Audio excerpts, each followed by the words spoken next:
स्वागत है आपका दोस्तों बिहार न्यूज में। मैं हूं फिरदौस गनी और आप देख रहे हैं केडीवी लाइव। दोस्तों आज हो चुका है 9 मई 2026। तो आज की पूरे बिहार की टॉप न्यूज लेकर आए हैं आपके लिए।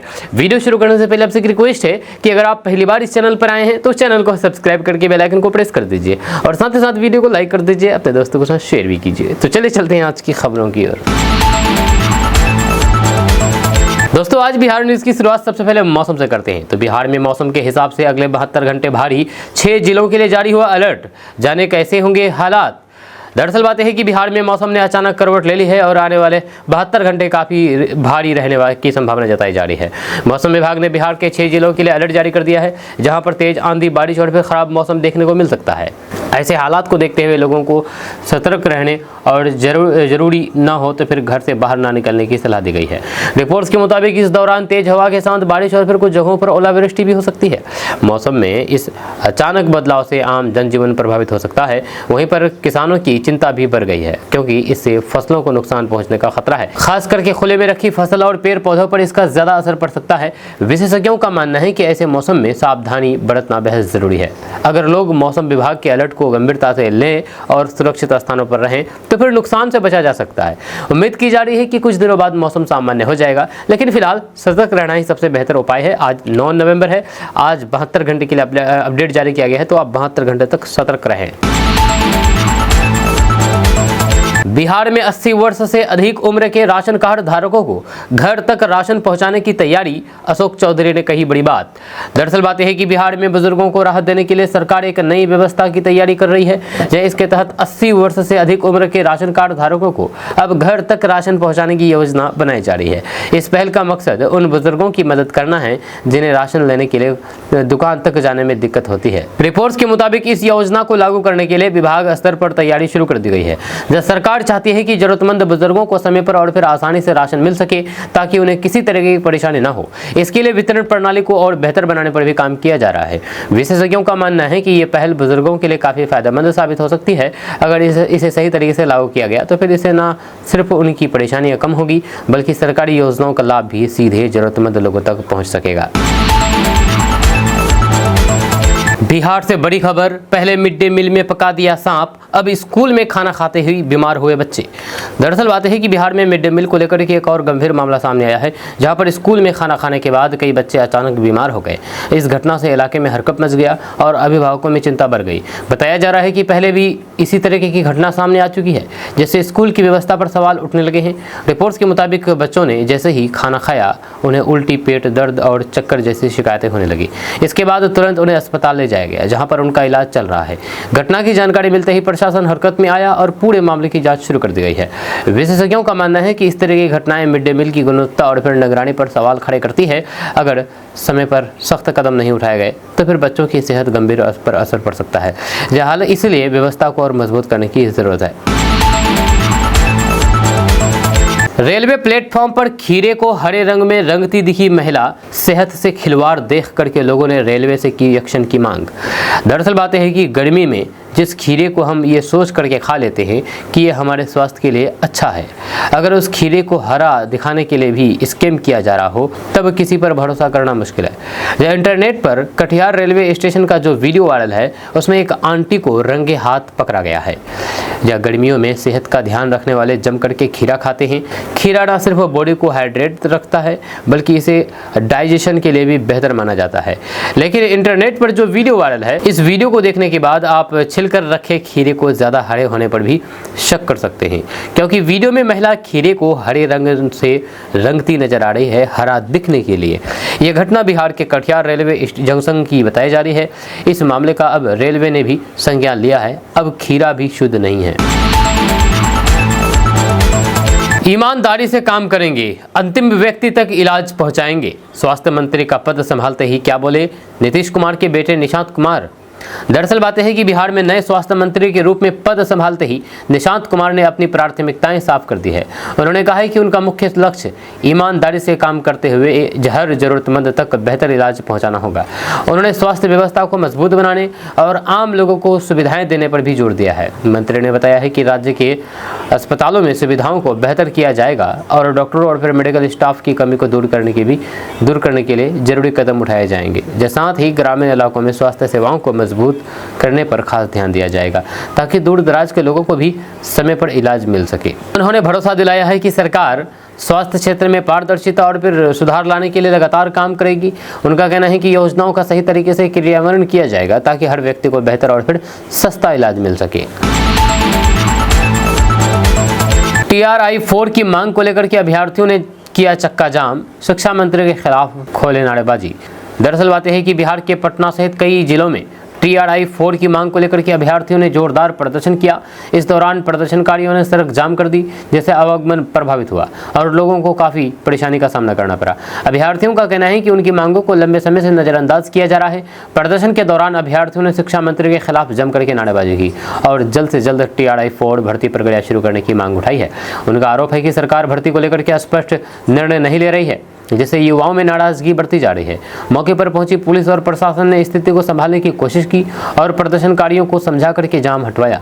अभ्यर्थियों ने चेतावनी दी है कि अगर इनकी मांगें जल्द पूरी नहीं हुई तो फिर वे आगे भी आंदोलन जारी रखेंगे।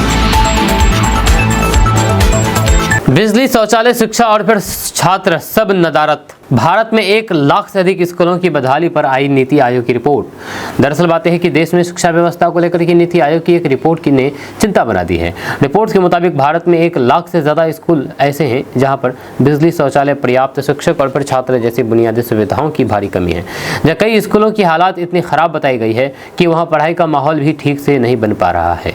रिपोर्ट में बताया गया है कि ग्रामीण और फिर दूर दराज के इलाकों में स्थिति ज़्यादा गंभीर है, जहाँ कई स्कूलों में शिक्षकों की संख्या बहुत कम है, जबकि कुछ जगहों पर छात्रों की उपस्थिति भी लगातार घट रही है। बिजली और साफ शौचालय जैसी सुविधाओं की कमी का असर बच्चों की पढ़ाई और फिर स्कूल आने की नियमितता पर पड़ रहा है। विशेषज्ञों का मानना है कि शिक्षा व्यवस्था को मजबूत बनाने के लिए सिर्फ नई योजनाएं नहीं बल्कि जमीनी स्तर पर बेहतर क्रियान्वयन की जरूरत है। अगर बुनियादी सुविधाओं और फिर शिक्षकों की कमी को जल्द दूर नहीं किया गया तो फिर इसका असर आने वाले समय में बच्चों की शिक्षा और भविष्य दोनों पर पड़ सकता है। राजपूत, यादव, पंडित, ये गाड़ी पर अगर आप लिखते हैं तो हो जाए सावधान, नहीं तो पड़ सकती है आप पर गाज। दरअसल बात यह है कि गाड़ियों पर जाति बताने वाले स्टिकर को लेकर के प्रशासन ने सख्त रुख अपनाया है। हाल ही में जारी निर्देश के अनुसार ऐसे सभी स्टिकर हटाने के लिए लोगों को 1 महीने का समय दिया गया है। इसका मकसद सड़क पर अनुशासन बनाए रखना और समाज में बराबरी का संदेश देना है ताकि किसी तरीके का भेदभाव या फिर विवाद की स्थिति न बने। रिपोर्ट्स के मुताबिक तय समय सीमा के बाद अगर किसी वाहन पर जाति स्टिकर पाया गया तो उसके खिलाफ कार्रवाई की जाएगी। अधिकारियों का कहना है कि इस तरीके के स्टिकर कानून व्यवस्था पर असर डाल सकते हैं और अनावश्यक विवाद को जन्म देते हैं, इसलिए अब इस पर सख्ती से नियम लागू करने की तैयारी की जा रही है। विशेषज्ञों का मानना है कि इस फैसले से समाज में एक सकारात्मक संदेश जाएगा और सार्वजनिक स्थानों पर समानता की भावना मजबूत होगी। अगर इस नियम का सही तरीके से पालन कराया गया तो फिर सड़क पर अनुशासन बेहतर होगा और अनावश्यक तनाव या फिर विवाद की स्थिति भी कम होगी। महागठबंधन में था MY का दबदबा, टीम सम्राट में GC EBC को तवज्जो, बिहार कैबिनेट का सामाजिक गणित। दरअसल बात है कि बिहार की राजनीति में सामाजिक संतुलन को लेकर के एक बार फिर से चर्चा तेज हो गई है। नई कैबिनेट के गठन को अलग अलग वर्गों को प्रतिनिधित्व देने की कोशिश साफ नजर आ रही है। जहां पर पहले महागठबंधन में MY समीकरण का दबदबा माना जाता था, वहीं पर अब नई टीम में GC और EBC वर्गों को ज़्यादा तवज्जो दी गई है ताकि राजनीतिक का संतुलन बनाया जा सके। रिपोर्ट्स के मुताबिक कैबिनेट में विभिन्न जातियां और फिर सामाजिक समूहों को शामिल करने के पीछे व्यापक रणनीति है। यह सरकार की कोशिश है कि ज़्यादा से ज़्यादा वर्गों को प्रतिनिधित्व मिले और सभी समुदायों को साथ लेकर के चला जा सके। इससे राजनीतिक समीकरण को मजबूत करने और फिर आने वाले चुनाव को ध्यान में रख करके फैसला लिया जा रहा है। विशेषज्ञों का मानना है कि यह सामाजिक गणित बिहार की राजनीति में अहम भूमिका निभाता है। अगर सभी वर्गों को संतुलित तरीके से प्रतिनिधित्व मिला तो फिर इससे सरकार की स्थिरता को मजबूती मिलेगी। चिराग पासवान ने की सम्राट चौधरी सरकार पर हमला और दे दी सम्राट चौधरी को खुली चेतावनी। TRI 4 अभ्यर्थियों पर लाठीचार्ज को लेकर की अपनी ही सरकार पर बरसे चिराग पासवान। दरअसल बात यह है कि बिहार में TRI 4 अभ्यर्थियों के प्रदर्शन और फिर उस पर हुए लाठीचार्ज को लेकर के सियासत गर्मा गई है। इस मुद्दे पर चिराग पासवान ने अपनी ही सरकार पर सवाल उठाते हुए कड़ी नाराजगी जताई है। उन्होंने कहा कि युवाओं की आवाज को दबाने के बजाय उनकी मांगों को गंभीरता से सुना जाना चाहिए। रिपोर्ट्स के मुताबिक प्रदर्शन के दौरान पुलिस कार्रवाई से कई अभ्यर्थी घायल हुए, जिसके बाद ये मामला और तिल पकड़ गया है। यह चिराग पासवान ने सरकार को चेतावनी देते हुए कहा कि इस तरह की घटनाएं युवाओं में आक्रोश बढ़ा सकती है और सरकार को अपनी कार्यशैली पर विचार करना चाहिए। विशेषज्ञों का मानना है कि इस बयान से राजनीतिक माहौल और गर्म हो सकता है। अगर सरकार और प्रदर्शनकारियों के बीच बातचीत नहीं हुई तो फिर ये मुद्दा आने वाले समय में बड़ा रूप ले सकता है और इसका असर राजनीति पर भी देखने को मिल सकता है। बिहार में ईवी चार्जिंग इंफ्रास्ट्रक्चर को मजबूत करने की तैयारी, इन जगहों पर स्थापित होंगे ईवी चार्जिंग स्टेशन। दरअसल बात है कि बिहार में इलेक्ट्रॉनिक वाहनों को बढ़ावा देने के लिए सरकार अब चार्जिंग इंफ्रास्ट्रक्चर को मजबूत करने की दिशा में काम कर रही है। इसके तहत राज्य के यानी कि बिहार के कई अहम स्थानों पर ईवी चार्जिंग स्टेशन लगाने की योजना बनाई गई है, ताकि लोगों को इलेक्ट्रॉनिक गाड़ियों के इस्तेमाल में आसानी हो और फिर पर्यावरण के अनुकूल परिवहन को बढ़ावा मिल सके। रिपोर्ट्स के मुताबिक प्रमुख शहरों, हाईवे और फिर सार्वजनिक जगहों पर चरणबद्ध तरीके से चार्जिंग स्टेशन स्थापित किए जाएंगे। यह सरकार का लक्ष्य है कि आने वाले समय में ईवी यूजर्स को किसी भी तरीके की परेशानी ना हो और फिर उन्हें हर जरूरी स्थान पर चार्जिंग की सुविधा मिल सके। इसके लिए निजी कंपनियों की भागीदारी पर भी जोर दिया जा रहा है। विशेषज्ञों का मानना है कि इस पहल से बिहार में इलेक्ट्रॉनिक वाहनों की संख्या बढ़ सकती है और प्रदूषण को कम करने में मदद मिलेगी। अगर इंफ्रास्ट्रक्चर सही तरीके से तैयार हुआ तो फिर लोग तेजी से ईवी की ओर रुख करेंगे और राज्य में साफ सुथरे परिवहन को बढ़ावा मिलेगा। कटिहार में महिला के साथ पकड़ा गया सरकारी मदरसे का शिक्षक, आपत्तिजनक हालात में थे दोनों लोगों ने किया यह हाल।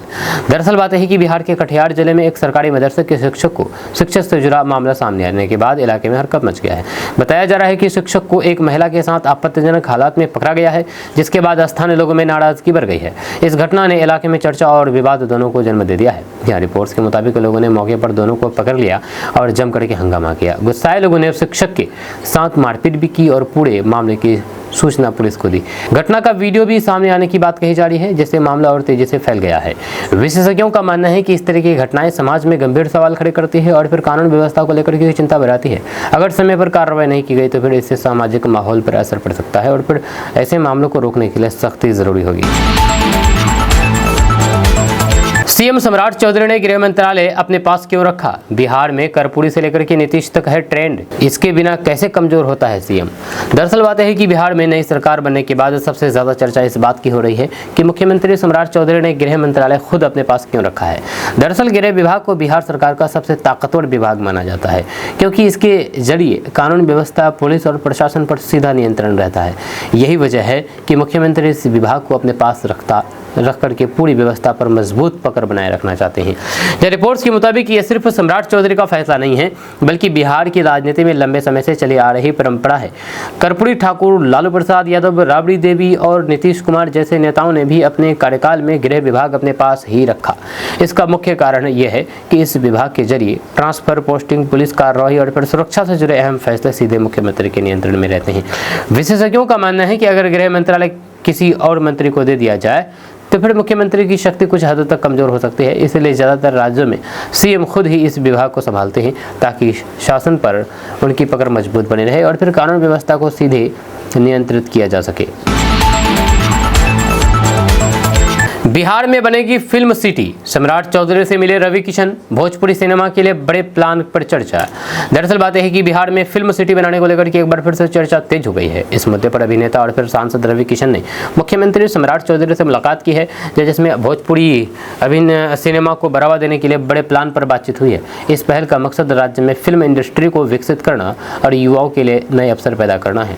रिपोर्ट्स के मुताबिक प्रस्तावित फिल्म सिटी के जरिए शूटिंग के लिए आधुनिक सुविधाएं उपलब्ध कराई जाएंगी, जैसे फिल्म निर्माताओं को दूसरे राज्यों पर निर्भर नहीं रहना पड़ेगा। साथ ही इससे स्थानीय कलाकारों, तकनीशियनों और फिर छोटे व्यवसायों को भी फायदा मिलने की उम्मीद है। सरकार इस दिशा में निवेश और बुनियादी ढांचे को मजबूत करने पर विचार कर रही है। विशेषज्ञों का मानना है कि अगर फिल्म सिटी की योजना सही तरीके से लागू होती है तो फिर इससे भोजपुरी सिनेमा को नई पहचान मिल सकती है। इसके साथ ही राज्य की अर्थव्यवस्था को भी बढ़ावा मिलेगा और फिर बिहार फिल्म निर्माण के एक बड़े केंद्र के रूप में उभर सकता है। शादी से ठीक पहले दूल्हे की गई जान, रोते हुए देवर ने दुल्हन के गले में डाला वरमाला, वीडियो देख रो पड़ेंगे आप। दरअसल बात है कि एक शादी समारोह उस वक्त मातम में बदल गया जब शादी से ठीक पहले दूल्हे की अचानक जान चली गई। इस घटना से दोनों परिवारों में शोक की लहर दौड़ गई है और फिर खुशियों का माहौल पल भर में गम में बदल गया। मौके पर मौजूद लोग भी इस दुखद घटना से भावुक हो गए। रिपोर्ट्स के मुताबिक परिवार की सहमति से एक अनोखा फैसला लिया गया जिसमें दूल्हे के छोटे भाई ने रोते हुए दुल्हन के गले में वरमाला डाली। इस दृश्य को देख करके वहां मौजूद लोगों की आंखें नम हो गई और पूरा माहौल बेहद भावुक हो गया। यह घटना का वीडियो भी सोशल मीडिया पर तेजी से वायरल हो रहा है। ये विशेषज्ञों का मानना है कि यह घटना सामाजिक और फिर भावनात्मक दोनों स्तर पर कई सवाल खड़े करती है। हालांकि परिवार ने परिस्थिति को संभालने की कोशिश की, लेकिन इस तरह की घटनाएं समाज में गहरी संवेदनाएं और बहस को जन्म देती है। बिहार में 10,000 तक ट्रैफिक चालान में राहत, लोक अदालत में कम रकम देकर के ऐसे निपटाएं मामला। दरअसल बात है कि बिहार में ट्रैफिक चालान को लेकर के लोगों को बड़ी राहत देने की तैयारी की गई है। अब 10,000 रुपए तक के चालान मामले को लेकर के अदालत के जरिए आसानी से निपटाया जा सकेगा। इस व्यवस्था का मकसद लोगों को लंबी कानूनी प्रक्रिया से बचाना और मामलों का जल्दी समाधान करना है ताकि आम लोगों को परेशानी कम हो। रिपोर्ट्स के मुताबिक लोक अदालत में चालान से जुड़े मामलों का निपटारा कम रकम देकर के किया जा सकता है। इससे लोगों को जुर्माने में राहत मिलेगी और फिर उन्हें बार बार कोर्ट के चक्कर नहीं लगाने पड़ेंगे। सरकार और प्रशासन का फोकस है कि ज़्यादा से ज़्यादा मामलों को सरल तरीके से सुलझाया जाए। जहाँ विशेषज्ञों का मानना है कि इस पहल से ट्रैफिक से जुड़े मामलों का बोझ कम होगा और लोगों को तुरंत राहत मिलेगी। अगर इस व्यवस्था का सही तरीके से इस्तेमाल हुआ तो फिर इससे न्याय प्रक्रिया तेज होगी और आम जनता को समय और फिर पैसे दोनों की बचत होगी। मंत्री श्रेयसी सिंह ने उद्योग विभाग का पदभार संभाला, विभाग के सचिव ने किया स्वागत। दरअसल बात है कि बिहार में नई जिम्मेदारी संभालते हुए मंत्री श्रेयसी सिंह ने उद्योग विभाग का पदभार ग्रहण कर लिया है। जहां पदभार संभालने के दौरान विभाग के वरिष्ठ अधिकारियों और फिर सचिव ने उनका स्वागत किया। इस मौके पर उन्होंने कहा कि राज्य में उद्योग क्षेत्र को आगे बढ़ाना उनकी प्राथमिकता होगी ताकि रोजगार के नए अवसर पैदा किए जा सकें और आर्थिक विकास को गति मिल सके। रिपोर्ट्स के मुताबिक मंत्री ने विभाग के कामकाज की समीक्षा भी की है और फिर अधिकारियों को जरूरी दिशा निर्देश दिए हैं। उन्होंने कहा है कि निवेश को बढ़ावा देने, नई इंडस्ट्री लगाने और युवाओं को रोजगार से जोड़ने पर विशेष ध्यान दिया जाएगा। साथ ही साथ राज्य में उद्योगों के लिए बेहतर माहौल बनाने की दिशा में भी काम तेज किया जाएगा। विशेषज्ञों का मानना है कि अगर उद्योग विभाग सही तरीके से रणनीति के साथ काम करता है तो फिर बिहार में निवेश और रोजगार के अवसर तेजी से बढ़ सकते हैं।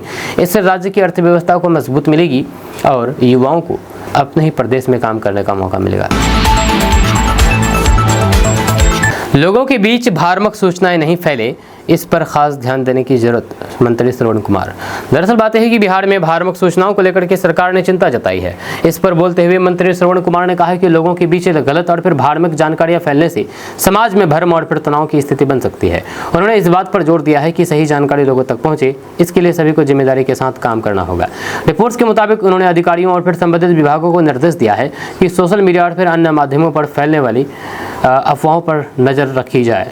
साथ ही साथ समय पर सही इलाज जारी रखने करके लोगों को जागरूक किया जाए ताकि किसी भी तरीके की गलतफहमी ना फैले और स्थिति पर नियंत्रण में बनी रहे।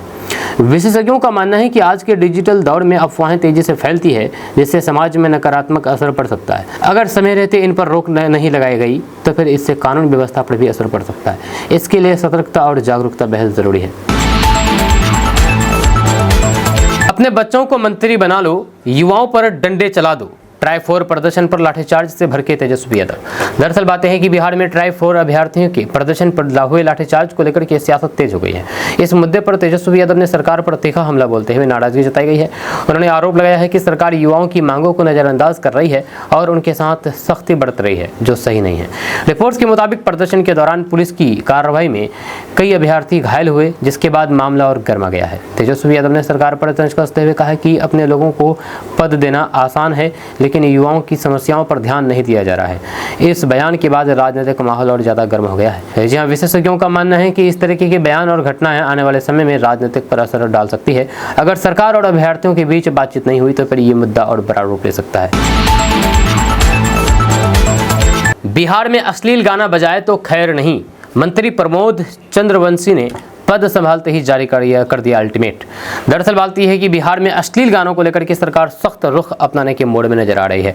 पद संभालते ही मंत्री प्रमोद चंद्र वंशी ने साफ संदेश दिया है कि सार्वजनिक जगहों पर अश्लील गाने बजाने वालों के खिलाफ कड़ी कार्रवाई की जाएगी। उनका कहना है कि ऐसे गानों से समाज में गलत असर पड़ता है और इसे किसी भी हालात में बर्दाश्त नहीं किया जाएगा। रिपोर्ट्स के मुताबिक इसको लेकर के संबंधित विभागों और फिर प्रशासन को निर्देश दिया गया है कि वे इस तरह की गतिविधियों पर नजर रखें और नियमों का सख्ती से पालन कराएं। खासतौर पर शादी विवाह कार्यक्रम और फिर सार्वजनिक आयोजनों में अश्लील गाने बजाए जाने पर रोक लगाने की तैयारी की जा रही है। विशेषज्ञों का मानना है कि इस फैसले से सामाजिक माहौल पर सकारात्मक असर पड़ सकता है। अगर नियमों को सही तरीके से लागू किया गया तो फिर इससे सार्वजनिक जगहों पर अनुशासन बढ़ेगा और लोगों के बीच बेहतर वातावरण बनाए रखने में मदद मिलेगी। 1 करोड़ रोजगार का वादा करने वाली भाजपा अब बरसा रही है लाठियां, मुकेश सहनी का बड़ा आरोप। दरअसल बात है कि बिहार में ट्राई 4 अभ्यर्थियों के प्रदर्शन और फिर उस पर हुई पुलिस कार्रवाई को लेकर के सियासत लगातार गर्माती जा रही है। इस मुद्दे पर मुकेश सहनी ने भाजपा पर निशाना साधते हुए कहा कि जो पार्टी 1 करोड़ रोजगार देने का वादा करती थी वही अब युवाओं पर लाठियां बरसा रही है। उन्होंने खास तौर पर महिला अभ्यर्थियों के साथ हुए बदसलूकी पर भी नाराजगी जताई है। रिपोर्ट्स के मुताबिक प्रदर्शन के दौरान पुलिस की कार्रवाई से कई अभ्यर्थी घायल हुए, जिससे आक्रोश और बढ़ गया है। मुकेश सहनी ने सरकार से मांग की है कि पूरे मामले की निष्पक्ष जांच हो और दोषियों के खिलाफ सख्त कार्रवाई की जाए। उन्होंने ये भी कहा है कि सरकार बदल गई है लेकिन काम करने का तरीका अब भी वही पुराना नजर आ रहा है। विशेषज्ञों का मानना है कि ऐसे मामलों में सख्ती के बजाय संवाद का रास्ता ज़्यादा बेहतर होता है। अगर सरकार और अभ्यर्थियों के बीच बातचीत नहीं हुई तो फिर ये मुद्दा और बड़ा रूप ले सकता है और आने वाले समय में इसका असर राजनीतिक और सामाजिक माहौल दोनों पर पड़ सकता है। कद घटा या जिम्मेदारी बदली, क्या बिहार बीजेपी में साइडलाइन हो गए हैं विजय सिन्हा? दरअसल बात है कि बिहार बीजेपी में हाल ही के बदलाव को लेकर के सियासी हलचल तेज हो गई है। पार्टी के वरिष्ठ नेता विजय सिन्हा की भूमिका को लेकर के सवाल उठने लगे हैं कि क्या उनका कद कम हुआ है या सिर्फ जिम्मेदारियों में बदलाव किया गया है। नए राजनीतिक समीकरणों के बीच उनकी स्थिति को लेकर के किसी तरह की चर्चाएं हो रही है। रिपोर्ट्स के मुताबिक पार्टी के अंदर जिम्मेदारियों के बंटवारे में बदलाव हुआ है, जिससे कुछ नेताओं की भूमिका पहले जैसी सक्रिय नहीं दिख रही है। हालांकि आधिकारिक तौर पर इसे सामान्य संगठनात्मक प्रक्रिया बताया जा रहा है, लेकिन राजनीतिक गलियारों में इसे अलग नजरिए से देखा जा रहा है। विशेषज्ञों का मानना है कि राजनीति में इस तरीके के बदलाव आम होते हैं और समय के साथ नेताओं की भूमिकाएं बदलती रहती है। अगर ये सिर्फ रणनीतिक बदलाव है तो फिर आने वाले समय में स्थिति साफ हो जाएगी, लेकिन फिलहाल इस मुद्दे ने सियासी चर्चा को जरूर बढ़ा दिया है। बिहार के स्वास्थ्य मंत्री का वायरल वीडियो देख यूजर्स ले रहे हैं मजे, बोले पहले इसे तो ठीक कराओ। दरअसल बात है कि बिहार के स्वास्थ्य मंत्री निशांत कुमार से जुड़ा एक वीडियो इन दिनों सोशल मीडिया पर तेजी से वायरल हो रहा है। इस वीडियो को लेकर के लोग अलग अलग तरीके की प्रतिक्रिया दे रहे हैं और कई यूजर्स मजाक के अंदाज में कमेंट कर रहे हैं।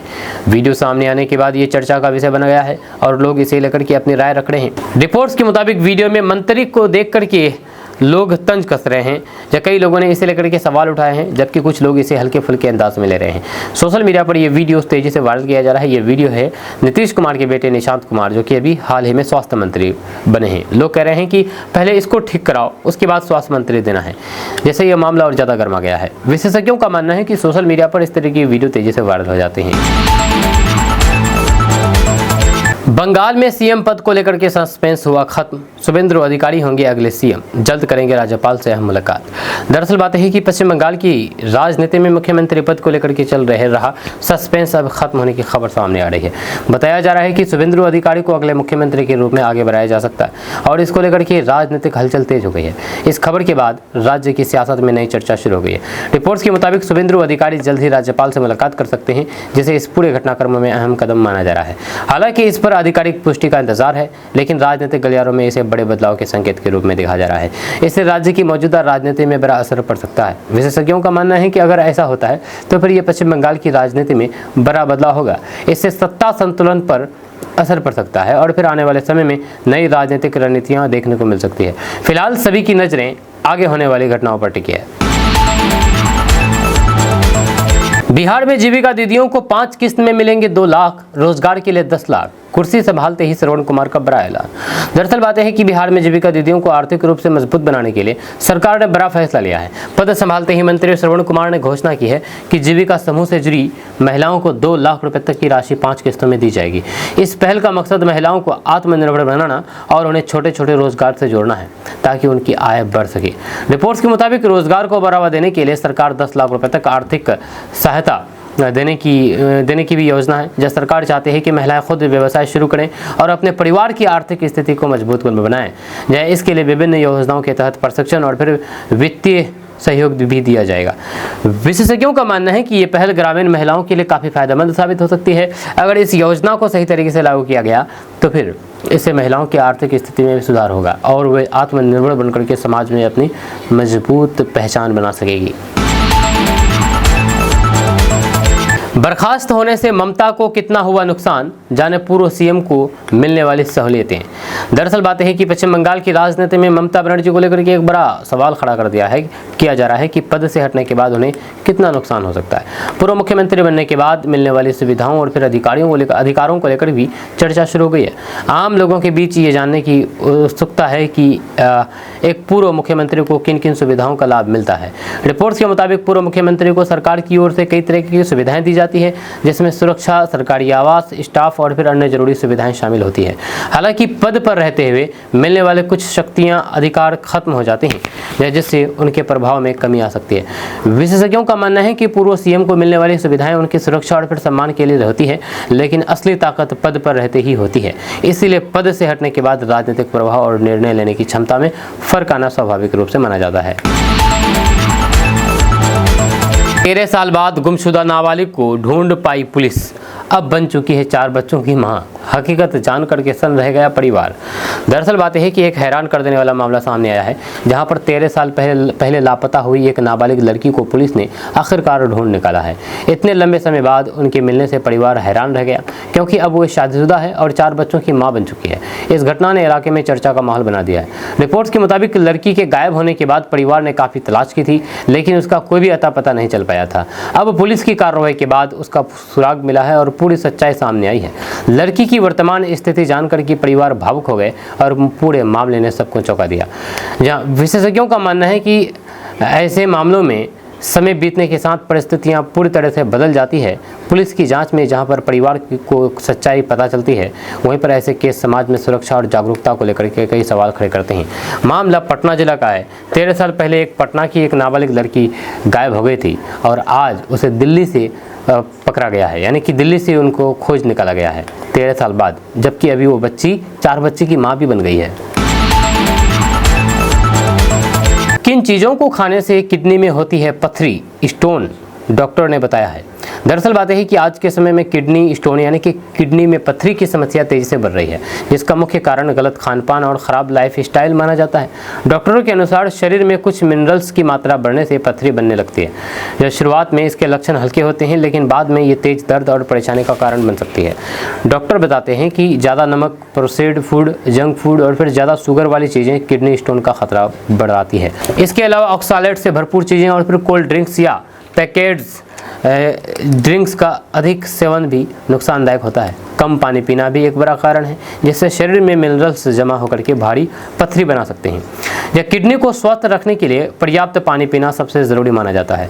यह साथ ही साथ ताज़े फल, हरी सब्जियां, नारियल पानी और फिर हल्के भोजन फायदेमंद होता है। डॉक्टर सलाह देते हैं कि नमक और फिर बाहर के खाने को कम करें और संतुलित डाइट अपनाएं, ताकि किडनी स्टोन का खतरा कम हो सके।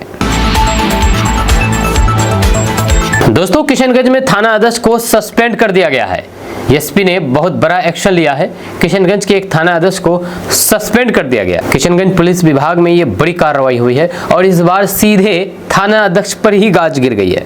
पौवाखाली थाना के थाना अध्यक्ष अंकित कुमार सिंह को सस्पेंड कर दिया गया है। कार्रवाई खुद पुलिस अधीक्षक संतोष कुमार ने की है और वजह बताई जा रही है कर्तव्य में लापरवाही, अनुशासनहीनता और अधिकारियों के आदेशों की अनदेखी। जानकारी के मुताबिक एसपी संतोष कुमार ने पौवाखाली थाना का वार्षिक निरीक्षण किया था, लेकिन निरीक्षण के दौरान जो तस्वीरें सामने आई उसने पुलिस विभाग को भी चौंका दिया। बताया जा रहा है कि थाने में रिकॉर्ड और व्यवस्था की हालात बेहद खराब मिली। इतना ही नहीं, निरीक्षण के लिए पहले से तारीख तय होने के बावजूद भी किसी तरीके की तैयारी तक नहीं की गई थी। जांच में यह भी सामने आया है कि साल 2023 से अब तक पौवाखाली थाना का 7 बार निरीक्षण हो चुका था, लेकिन अधिकारियों द्वारा दिए गए निर्देशों में से सिर्फ एक का ही पालन किया गया, बाकी निर्देशों को लगातार नजरअंदाज किया जाता रहा। यानी कि ऊपर से आदेश आते रहे लेकिन थाना स्तर पर उन्हें ठंडे बस्ते में डाल दिया गया। पुलिस अधीक्षक कार्यालय द्वारा जारी आदेश में साफ कहा गया है कि ये कर्तव्यहीनता, अनुशासनहीनता और फिर वरीय अधिकारियों के आदेशों की अवहेलना का मामला है। इसी आधार पर थाना अध्यक्ष अंकित कुमार सिंह को तत्काल प्रभाव से निलंबित कर दिया गया है। साथ ही विभागीय जांच भी शुरू कर दी गई है और उनसे स्पष्टीकरण मांगा गया है। किशनगंज पुलिस ने साफ संदेश दिया है कि विभाग में अब जीरो टॉलरेंस की नीति लागू रहेगी, यानी कि लापरवाही, मनमानी और भ्रष्ट आचरण पर अब सीधे एक्शन होगा, चाहे कोई भी पद पर क्यों ना रहे। इस कार्रवाई के बाद पुलिस विभाग में भी हलचल तेज हो गई है और अब बाकी थानों की कार्यशैली पर भी सवाल उठने लगे हैं, क्योंकि जनता अक्सर यही शिकायत करती है कि कई मामलों में थानों में काम समय पर नहीं होता है और आदेश सिर्फ फाइलों में दब करके रह जाते हैं। वहीं पर फिलहाल पौवाखाली थाना के थानाध्यक्ष पर हुई कार्रवाई ने साफ कर दिया है कि अब लापरवाही पर सीधे सस्पेंशन की तलवार चल सकती है। आपका इसके बारे में क्या कहना है, नीचे कमेंट बॉक्स में कमेंट करके जरूर बताइएगा। दोस्तों, किशनगंज में पिकेट प्रभारी को सस्पेंड कर दिया गया है क्योंकि इनके कारनामे निराले थे। ये जब्त ट्रैक्टर छोड़ने और बिचौलियों की से सांठगांठ का इन पर आरोप है। जी हाँ, किशनगंज पुलिस विभाग में एक बार फिर से बड़ी कार्रवाई हुई है। छतरगाछ पिकेट प्रभारी राम बहादुर शर्मा को तत्काल प्रभाव से सस्पेंड कर दिया गया है।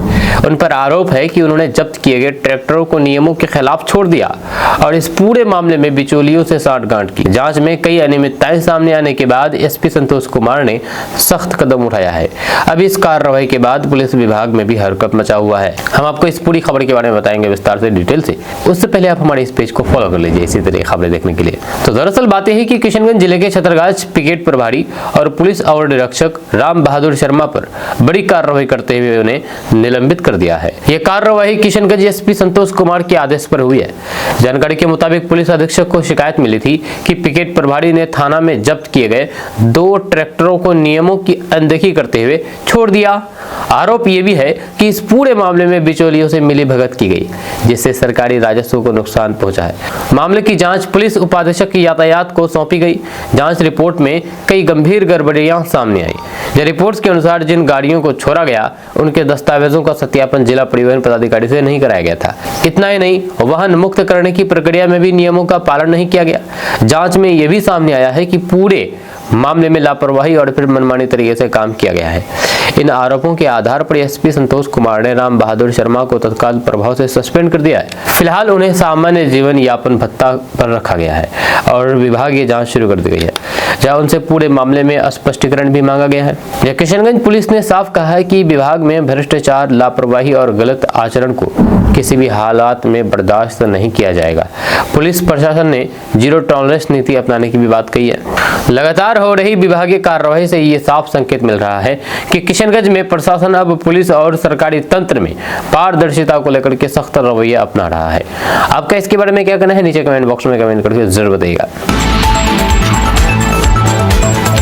दोस्तों, किशनगंज में 110 एकड़ जमीन पर CISF ट्रेनिंग सेंटर बनेगा। ये बहुत बड़ी खबर सामने आई है किशनगंज वासियों के लिए। किशनगंज को अब केंद्र सरकार की तरफ से एक बड़ी सौगात मिली है। सीमांचल के इस किशनगंज जिले में अब CISF यानी कि केंद्रीय औद्योगिक सुरक्षा बल का रीजनल ट्रेनिंग सेंटर बनने जा रहा है। जब पोठिया अंचल में करीब 110 एकड़ जमीन पर बनने वाले इस सेंटर में हजारों जवानों को ट्रेनिंग दी जाएगी। मुख्यमंत्री सम्राट चौधरी ने खुद सोशल मीडिया प्लेटफॉर्म एक्स पर इसकी जानकारी शेयर की है। माना जा रहा है कि इससे किशनगंज में सुरक्षा व्यवस्था मजबूत होगी और रोजगार के नए अवसर भी पैदा होंगे। हम आपको इस पूरी खबर के बारे में बताएंगे विस्तार से, डिटेल से। उससे पहले आप हमारे इस पेज को फॉलो कर लीजिए इसी तरह खबरें देखने के लिए। दरअसल बात यह है कि किशनगंज जिले के लिए एक बड़ी और ऐतिहासिक खबर सामने आई है। पोठिया अंचल में CISF का क्षेत्रीय प्रशिक्षण केंद्र यानी कि रीजनल ट्रेनिंग सेंटर बनाया जाएगा। जब बिहार सरकार ने इसके लिए करीब 110 एकड़ जमीन उपलब्ध कराने के प्रस्ताव को मंजूरी दे दी है। मुख्यमंत्री सम्राट चौधरी ने सोशल मीडिया प्लेटफॉर्म एक्स पर इसकी जानकारी शेयर करते हुए प्रधानमंत्री नरेंद्र मोदी और केंद्रीय गृह मंत्री अमित शाह का आभार जताया है।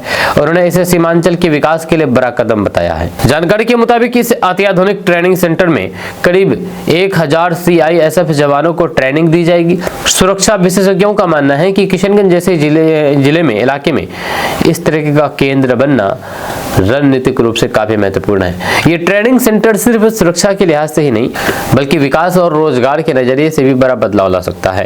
निर्माण कार्य शुरू होने के बाद स्थानीय स्तर पर मजदूरों, ट्रांसपोर्ट, होटल, किराना और छोटे व्यापारियों को सीधा फायदा मिलने की उम्मीद है।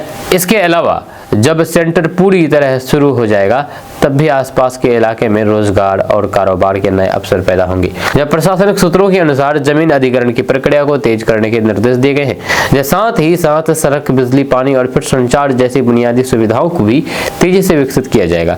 माना जा रहा है कि इस परियोजना के बाद किशनगंज का महत्व राष्ट्रीय सुरक्षा के नजरिए से और बढ़ जाएगा। यह सीमांचल के लोगों का कहना है कि अगर इस तरह की बड़ी परियोजनाएं लगातार आती रही तो किशनगंज और आसपास के जिलों में विकास की रफ्तार और तेज हो सकती है।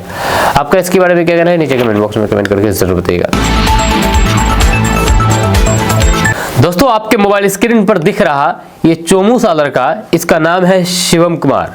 ये अक्सर मुस्लिमों के खिलाफ, उनके धर्म ग्रंथों और फिर धर्म स्थलों के खिलाफ जानबूझ करके नफरत फैलाते हैं।